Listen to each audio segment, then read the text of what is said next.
नमस्कार दोस्तों, स्वागत है हमारे YouTube channel R1 study life में। दोस्तों, आज का मेरा वीडियो फिजिक्स और केमिस्ट्री के बारे में है, जो 30 VBI ऑब्जेक्टिव क्वेश्चन पेपर के बारे में डिस्कस करेंगे, जो polytechnic, ITI, paramedical entrance exam में जितने भी छात्र बैठेंगे इस वर्ष उनके लिए है।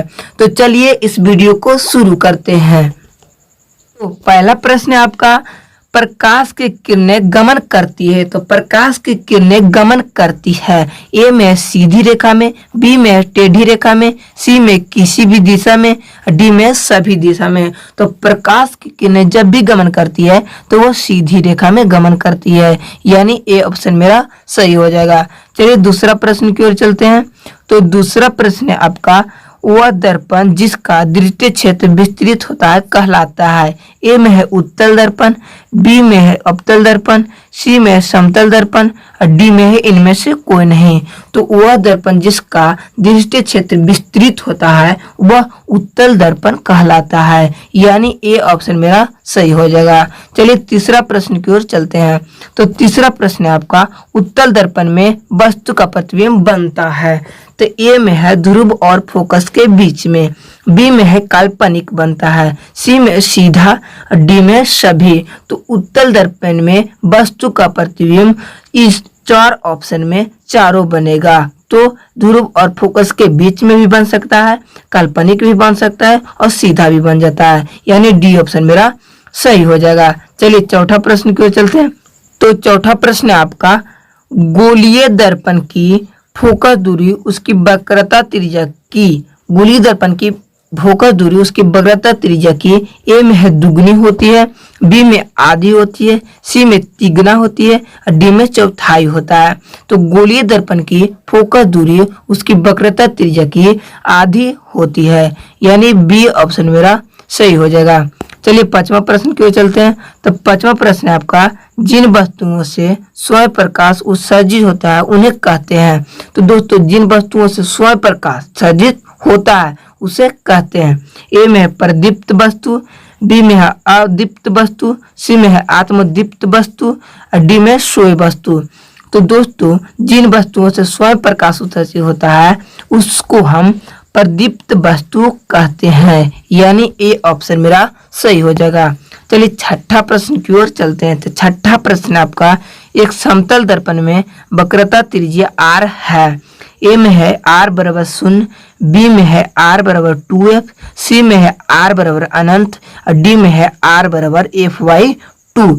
तो एक समतल दर्पण में r बराबर होता है अनंत, यानी सी ऑप्शन मेरा सही हो जाएगा। चलिए सातवां प्रश्न चलते हैं। तो सातवां प्रश्न आपका बिल्कुल आसान और पॉलिटेक्निक एग्जाम के लिए काफी महत्वपूर्ण है और ई क्वेश्चन के बारे में डिस्कस करते हैं। तो सातवां प्रश्न है आपका, हजामत के लिए व्यवहार में किया जाता है। तो हजामत माने दाढ़ी बनाने में कौन सा दर्पण का प्रयोग किया जाता है। ए में है उत्तल दर्पण, बी में है अवतल दर्पण, सी में है समतल दर्पण और डी में है गोलीय दर्पण का।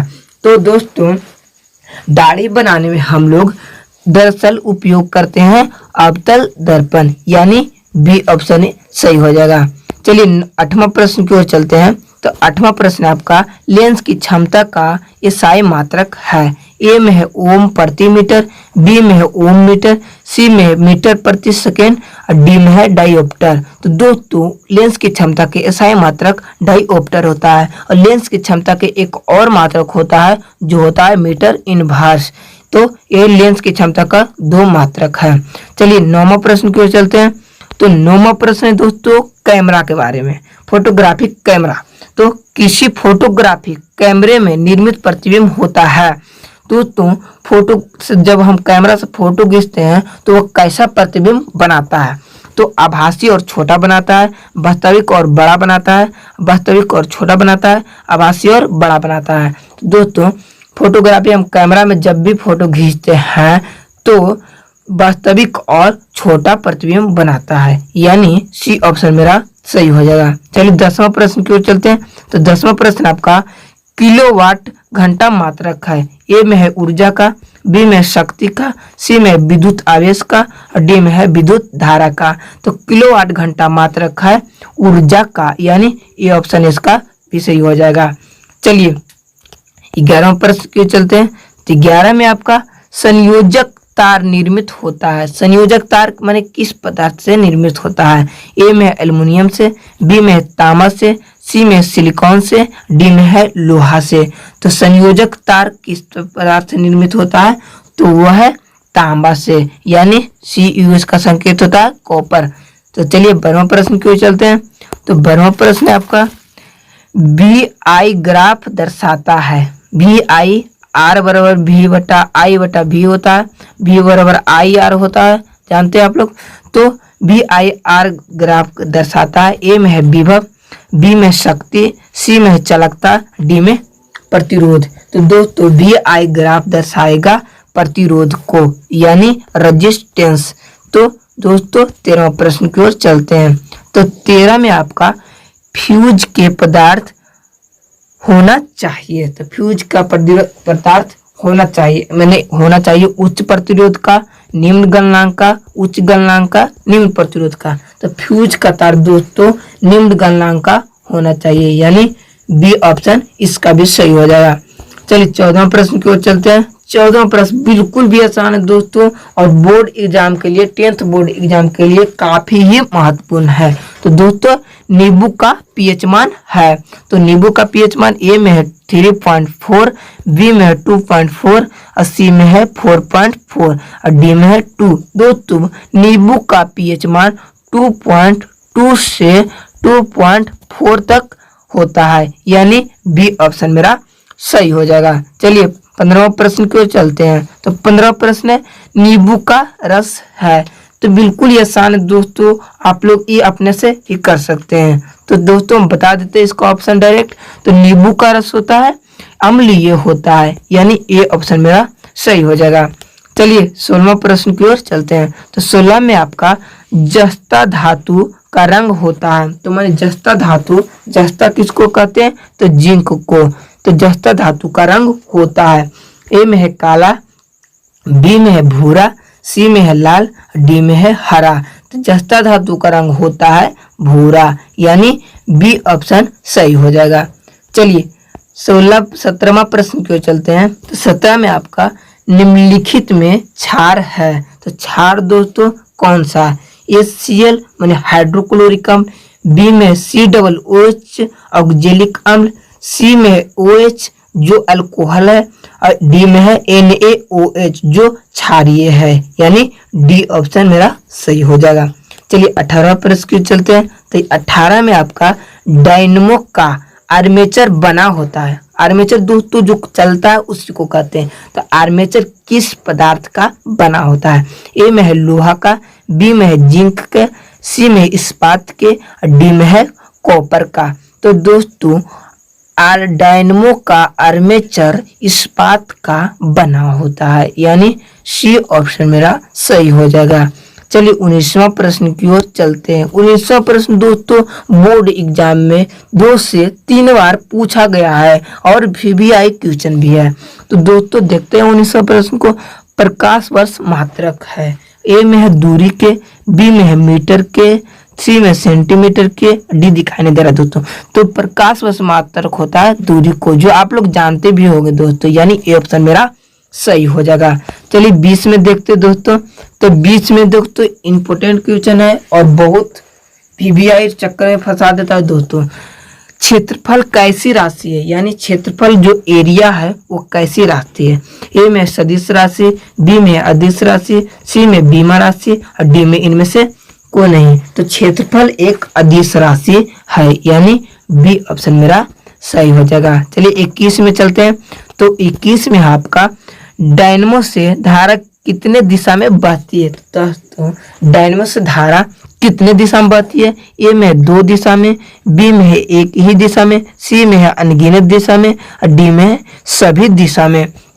तो दोस्तों डायनमो से धारा जो है जो एक ही दिशा में बहेगा, यानी बी ऑप्शन मेरा सही हो जाएगा। डायनमो धारा कितने दिशा में बहेगा, तो एक दिशा में बहेगा।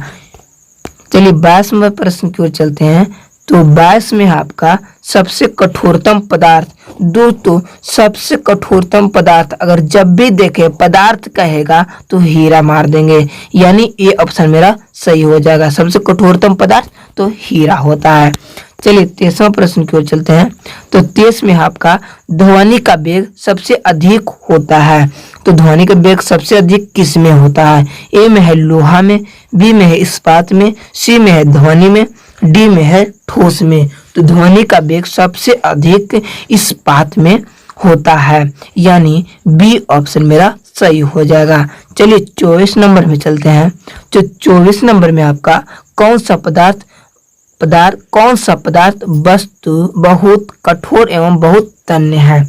तो कौन सा पदार्थ बहुत कठोर एवं बहुत तन्य है? ए में है प्लाज्मोडियम, बी में है पारा, सी में है टंगस्टन और डी में है हीरा। तो वह पदार्थ जो बहुत तन्य एवं बहुत कठोर है तो वह दोस्तों टंगस्टन होता है। बहुत ही तन्य होता है भी और बहुत ही कठोर भी होता है, यानी सी ऑप्शन मेरा सही हो जाएगा। टंगस्टन का प्रयोग कहाँ किया जाता है? तो टंगस्टन का प्रयोग बल्ब में किया जाता है, बल्ब का फिलामेंट बनाने में। तो 25वां प्रश्न की ओर चलते हैं दोस्तों। तो 25वां प्रश्न आपका प्रकाश संश्लेषण की प्रक्रिया में कौन सी गैस बाहर निकलती है? जब प्रकाश की संश्लेषण की क्रिया होती है तो कौन सी गैस बाहर निकलती है दोस्तों? तो ऑक्सीजन गैस बाहर निकलती है दोस्तों। तो चलिए 26 प्रश्न की ओर चलते हैं। तो 26वां प्रश्न है आपका बैटरी की अवस्था ज्ञात की जाती है। तो बैटरी की अवस्था किस प्रकार ज्ञात की जाती है? ए में है बैरोमीटर द्वारा, बी में है वोल्ट मीटर द्वारा, सी में है दिवाकर द्वारा, डी में है एमीटर द्वारा। तो बैटरी की अवस्था जो ज्ञात की जाती है वोल्ट मीटर द्वारा है, यानी बी ऑप्शन मेरा सही हो जाएगा। चलिए 27वां प्रश्न की ओर चलते हैं। तो 27वां प्रश्न आपका लूनर कास्टिक एस्क है। ए में है लोहा, बी में है यूरेनियम का, सी में है सिल्वर का, डी में है जिंक का। तो दोस्तों लूनर कास्टिक जो एस्क है वह सिल्वर का है, यानी एजी का संकेत होता है सिल्वर। तो दोस्तों लूनर कास्टिक किसका एस्क है? तो सिल्वर का। चलिए 28वें पे चलते हैं। तो 28 में आपका मैग्नेटाइटिक एस्क है। दोस्तों मैग्नेटाइट किसका एस्क है? ए में है कॉपर का, बी में है लोहा का, सी में है यूरेनियम का। तो दोस्तों लूनर कास्टिक जो एक एस्क लूनर कास्टिक तो उसका सिल्वर का एस्क है, मैग्नेटाइट जो एस्क है वो लोहा का एस्क है, यानी बी ऑप्शन मेरा सही हो जाएगा। चलिए 29 नंबर में चलते हैं। तो 29 नंबर में आपका ध्वनि तरंग यात्रा नहीं कर सकती। तो ध्वनि तरंग किस में माने कौन से निर्वात में नहीं कर सकती? तो ए में है निर्वात में नहीं कर सकती, बी में है वायु में नहीं कर सकती, सी में जल में नहीं कर सकता, डी में ठोस में नहीं कर सकती। तो ध्वनि तरंग किस में यात्रा नहीं कर सकती? तो दोस्तों ध्वनि तरंग निर्वात में यात्रा नहीं कर सकती, यानी ए ऑप्शन मेरा सही हो जाएगा। चलिए 30 में चलते हैं। तो 30 में आपका विद्युत सेल स्रोत है। ए में है प्रकाश ऊर्जा का, बी में है विद्युत ऊर्जा का, सी में सौर ऊर्जा का, डी में है सभी। तो विद्युत सेल स्रोत है जो विद्युत ऊर्जा का होता है। तो थैंक यू दोस्तों। अगर हमारी इस वीडियो अच्छी लगी हो तो हमारे चैनल को सब्सक्राइब करें और लाइक बटन को दबा दें। तो चलिए दोस्तों आज बस इतना ही, मिलते हैं अगले वीडियो में।